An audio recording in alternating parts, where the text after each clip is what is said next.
Hey guys, it's Roderick. I'm here with X-Men issue number 32 and number 33.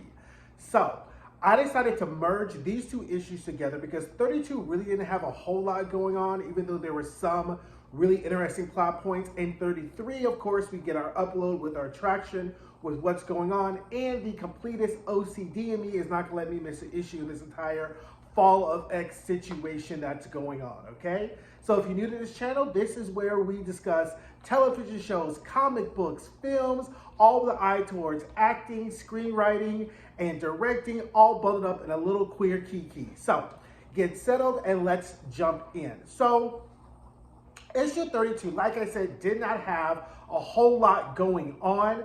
I sometimes really, again, I'm not going to keep bitching about Marvel's sticking in our pocket, trying to draw this out, but again, every issue counts because we know this Krakoan age is going to be over. So every issue needs to stick its landing, and 32 did not stick its landing. They could have put, the choices of which, if we'll get into later, some issues where the choices where some things could be a data page and some things they need to show. Some of this could have been a data page, and this really could have been something they could have put on with 33.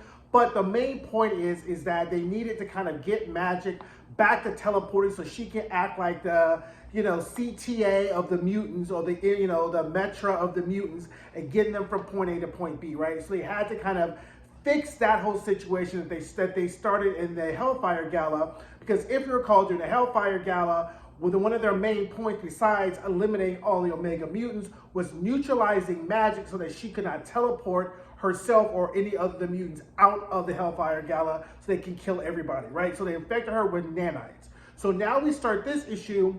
We start off with a lighthouse keeper who was also a very likable person. If you remember for House of X, Powers of X, the lighthouse keeper was the person that Magneto and Namor purchased the island that they have the Hellfire Gala on. That's when Magneto goes underwater, makes them deal with the Sea Witch, who ends up, and the lighthouse keeper ends up having this off-screen relationship with Jumbo Carnation, Emma Frost's costume designer, stylist, director, whatever, right? Anyway, so he's sitting in the dark. So this Orchis guy comes in and he's about to kill him. And the lighthouse keeper's like, haha, guess what for you? Today's not your day. Because guess who's there? It's Lockheed. Yay! So Lockheed burns up the Orchis guy. Lighthouse keeper has a little picture of him and Jumbo from the way they were, little memories or whatever like that. And I was like, okay, now we get to Emma playing walkie-talkie, which is what they're kind of using to disguise a lot of the exposition in these issues to kind of bring everybody up to speed. Every time Emma's playing walkie-talkie, it's imagine a film with a voiceover on top. And anybody who knows that anytime a film starts with a voiceover, it typically is not going to be good. So anytime we have these issues where Emma's starting off as a walkie-talkie, it's going to be a meh episode, right? So here comes Emma doing her walkie-talkie thing, catching up everybody on where we at. Lorna in a Nowhere plan, Stark in a Sentinel Buster plan, and yet the X-Men still have no idea on the magnitude of what's going on, because they're just trying to stop Orchis, and they have no idea at this point about Sentinel City, about Moira and her shenanigans, the dead X-Men and their shenanigans, and this whole Dominion. Nevertheless, the 250,000 mutants that are in the White Hot Room with tricky-ass Mother Righteous's marionette puppet going on. It's insane how many things are going on, and how some issues are really sticking it and some issues are not. But they're gonna have to tie this all together, and they're gonna have to really stick this landing, or I will be up over here really crying bloody murder for having to go through 5 months of this whole stuff, right? So anyway, Emma frees these mutants because they're getting harassed and they're detained by Orchis. And then here comes Magick. Magick is back. Do we really need Magick to be gone? Did it really matter? We don't know, because Magick is here, hacking and slashing her way through Orchis, looking like hell because the nanites inside of her are killing her. So she finally ends up with the doctor who created the nanites, who is burning all his information because everyone, for the writings on the wall, the Orchis is about to die. So she finds him and he's like, too bad, so sad, you're about to die. And then finally, here comes Kitty Pryde, who's the mutant Santa Claus, who always shows up whenever something's going wrong now. So she shows up, she gets Magick, They're hack and slash their way to like another part of the Orchis building, and all of a sudden the roof comes off, and who it is Lorna with her like symbolic coffee cup, because I guess all she does is move planets and sip coffee, right?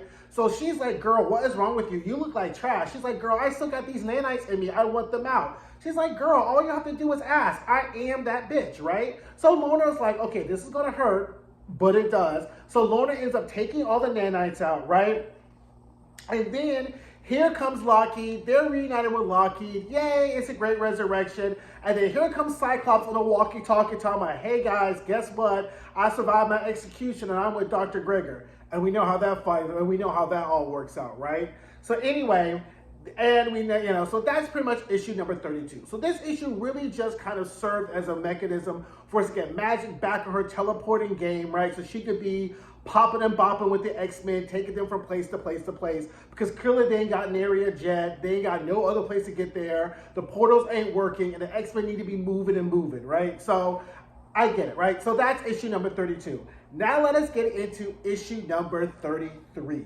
So now we start off with Sebastian Shaw, who is just the slimiest of slimes, right? Like, he's like the mutant version of like J.R. Ewing, right? Because he's always making moves, making deals, and just really just kind of always all about himself. So he's bringing his son up to speed. It's like, look, this is what we're about to do. We're going to play both sides. Because if the mutants win, we have an ace in the hole. If Orchis wins, we have an ace in the hole. But we need to be out this fray, so we need to go to Magick, and that's where we're going to hide out. But we have some squatters there, so I need you to go and clear out those squatters so we can lay low, and then that way we can see which way this war is going to go, so that way we can make our next move. And so his son Shinobi is like, of course, Dad, that's what I do. Do the shit you tell me to do, but I know exactly who to take to clear out the squatters. So Child Shinobi ends up sending the Reavers, which is just trash. It's like the Marvel Universe version of the KKK, really, right? So he sends like the Reavers down to clear out the squatters, and the squatters are the Morlocks. Like, if there's any, like, the mutants catch so many L's,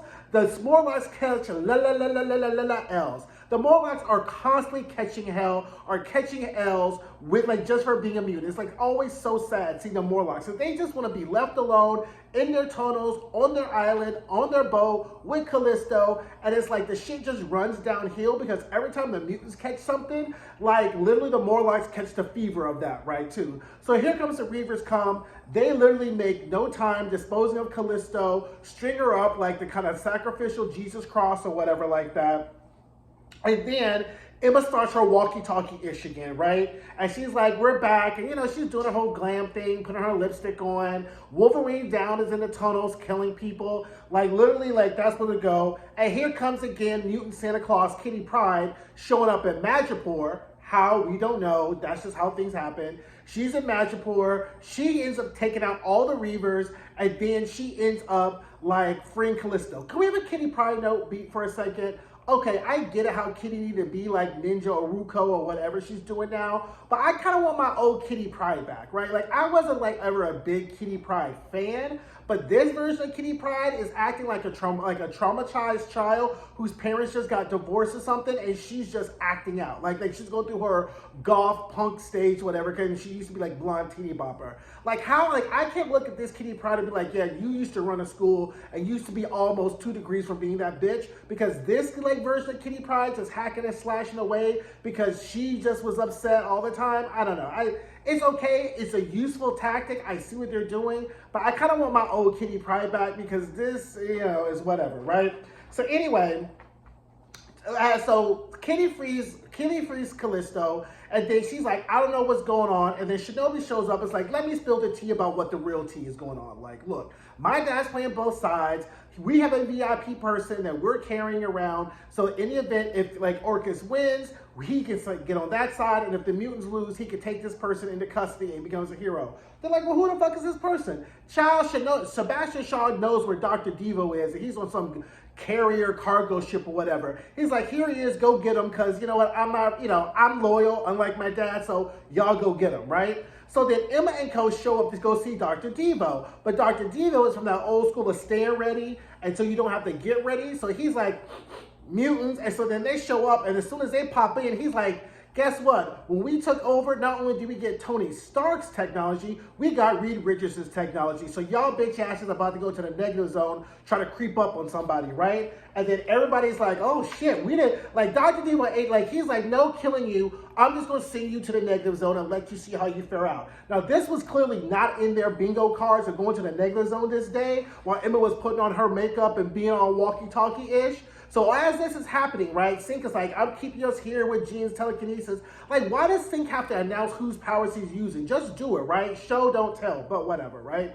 But anywho, Miss Marvel's like, Emma, can we make a phone call? She's like, okay, girl, I guess so, considering we about to be zapped off to the negative zone. So who are they calling? Child, they calling Dr. Doom, who is playing his, always his chess pieces and going around. And Dr. Doom's like, I guess you're calling me about your incompetent ass ways to take it down Orchis. What do you want? And then Miss Marvel's all polite with the, oh, Mr. Dr. Doom, Chancellor, sir, we need your help. Bop, bop, boop. And Dr. Doom's like, look, people in hell need ice water. And so Emma steps in and is like, look, let me show you what the situation really is. Because she knows if there's one thing that's going to get Dr. Doom to move to chorus, it's going to be somebody usurping him and Reed Richards getting the victory, right? So then Dr. Doom's like, oh, hell no. Only Doom gets to decide who gets wiped off the earth and who doesn't. And Reed Richards' inferior technology is definitely not going to get the credit for something that I should be doing.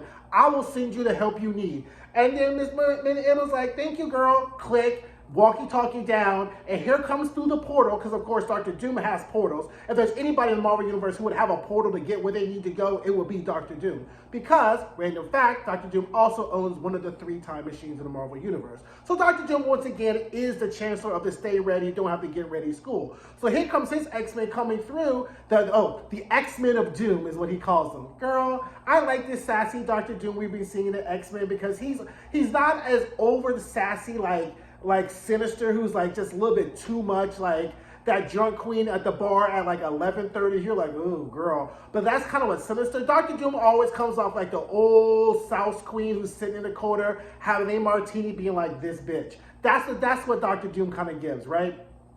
So anyway, he sends his X-Men to Doom, and they're the ones who end up killing Dr. Devo. And I'm like, here we are with another unsatisfactory kind of death, right? Like, I didn't like the way they kind of got rid of Stasis, and I didn't really like the way they got rid of Dr. Devo. Like, and Dr. McGregor, she just ended up getting killed by Nimrod. So I was like, all these Orchis people are kind of dying, not by the X-Men, and it makes their death very, not just anticlimactic, unsatisfactory, considering how much hell they brought on the X-Men, right? But anyway, child, like, they're dead. And so then Cyclops taps in to the mutant walkie-talkie and was like, girl, get this shit, right?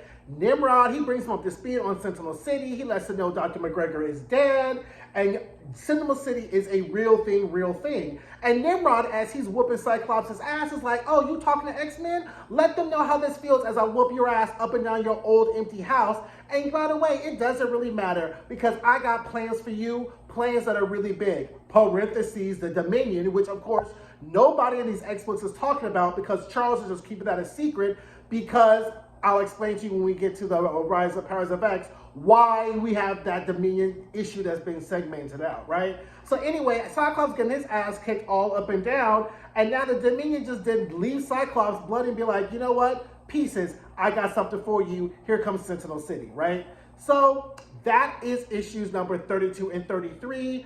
Again, 32 was the duh, 33 was up here, right? So that's how, that's what I think. I think so far so good. I mean, this is a lot on the X-Men's plate. Like, they have legitimately a lot of things that they have to tackle, and we're not seeing a whole lot of heavy lifting, right? Because as we get later, like, these Sentinels and AI aren't really mucking around, right? And we got tricky ass Moira, we got the dead X-Men, we got people in white hot rooms. Like, this is really problematic. So I'm really interested to see how this is all going to turn out. So, okay, guys, drop in the comments. Let me know what you guys think of this issue, and I will see you guys later. Bye.